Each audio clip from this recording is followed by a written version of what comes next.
हम सब जानते हैं कि इंडिया ने अपना पहला वर्ल्ड कप 1983 में जीता था। फाइनल में फेवरेट्स वेस्ट इंडीज को हराया था, पर शायद उससे भी ज्यादा सरप्राइजिंग था इंडिया का सेमीफाइनल्स में इंग्लैंड को हराना। ये है उस मैच की कहानी। इंग्लैंड की टीम अपने ग्रुप में टॉप स्पॉट पे थी और उन्होंने ऑलरेडी फाइनल के लिए प्रैक्टिस शुरू कर दी थी।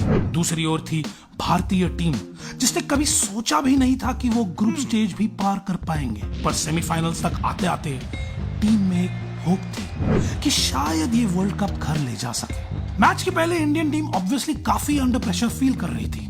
टीम के सीनियर सुनील गावस्कर, कपिल देव और मोहिंदर अमरनाथ ने ब्रेकफास्ट पे टीम की हौसला अफजाई के लिए इंग्लैंड के न्यूज़पेपर की कुछ हेडलाइंस दिखाई। इंग्लिश मीडिया ने already West Indies versus England final ऐलान कर दिया था। इससे टीम में एक अग्रेशन आ गया और इंडियन टीम उस दिन मैनचेस्टर के ओल्ड ट्रैफर्ड मैदान पर एक नए जुनून से उतरी। शुरुआती बल्लेबाज क्रिस टवारे और ग्रैम फॉलर ने 69 रन की बढ़िया साझेदारी से इंडियन बॉलिंग अटैक को काबू में रखा, पर दूसरे छोर से रॉजर बिनी और मोहिंदर अमरनाथ सटीक गेंदबाजी करते रहे। बिनी की एक आउट स्विंगिंग गेंद को हल्के हाथों से खेलकर टवारे ने विकेटकीपर सैयद किरमानी को अपना विकेट थमा दिया। इसके बाद बिनी ने फॉलर को भी जल्द ही क्लीन बोल्ड करके पवेलियन का रास्ता दिखा दिया। एक बार ओपनर्स को चलता करने के बाद इंग्लैंड की पारी डगमगाने लगी। जल्द ही अमरनाथ की ऑफ स्विंगिंग गेंद को एच करके डेविड गावर ने अपना विकेट किरमानी के काबिल हाथों में सौंप दिया।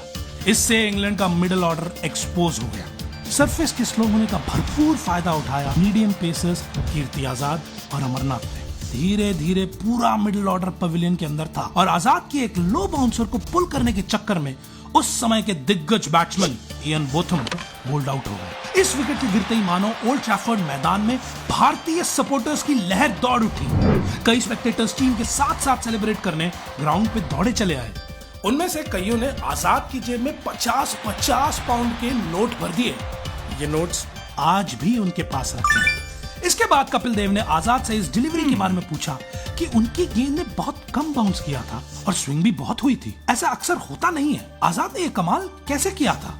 उस वक्त तो आजाद ने ये कह दिया कि ये उनका ट्रेड सीक्रेट है, पर सच तो ये था कि उन्हें आज भी नहीं पता कि ये कारनामा उन्होंने कैसे कर दिखाया।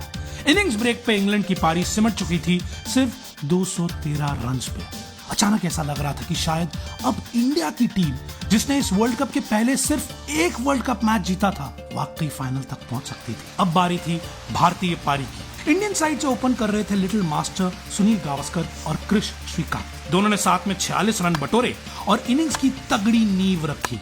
हालांकि आज ये स्कोर कम लगता है, पर उस वर्ल्ड कप में ये भारत की सबसे लंबी फर्स्ट विकेट पार्टनरशिप साबित हुई। गावस्कर के कॉट बिहाइंड और श्रीकांत के मिड ऑन पे कैच हो जाने के बाद सामने आया इंडिया का मजबूत मिडिल ऑर्डर।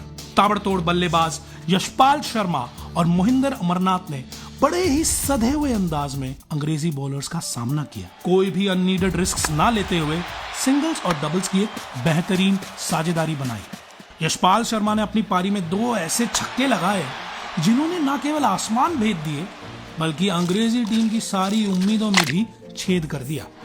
उनके ऐसे शॉट्स को टीम के कई सदस्य प्यार से बादाम शॉट भी कहते थे, क्योंकि उनकी सुबह शाम बादाम खाने की आदत थी। देखते ही देखते ये साफ हो चुका था कि अब भारत को जीत से कोई नहीं रोक सकता था। जब तक अमरनाथ को बॉब एलर्ट की एक सटीक थ्रो ने रन आउट किया, तब तक दोनों बल्लेबाज 92 रन बटोर चुके थे और जीत से महज 72 रन दूर थे। जैसे ही एक डबल रन भाग के संदीप पाटिल ने इंडिया और इंग्लैंड का स्कोर लेवल कर दिया, ढेरों इंडियन सपोर्टर्स फील्ड पे दौड़ आए।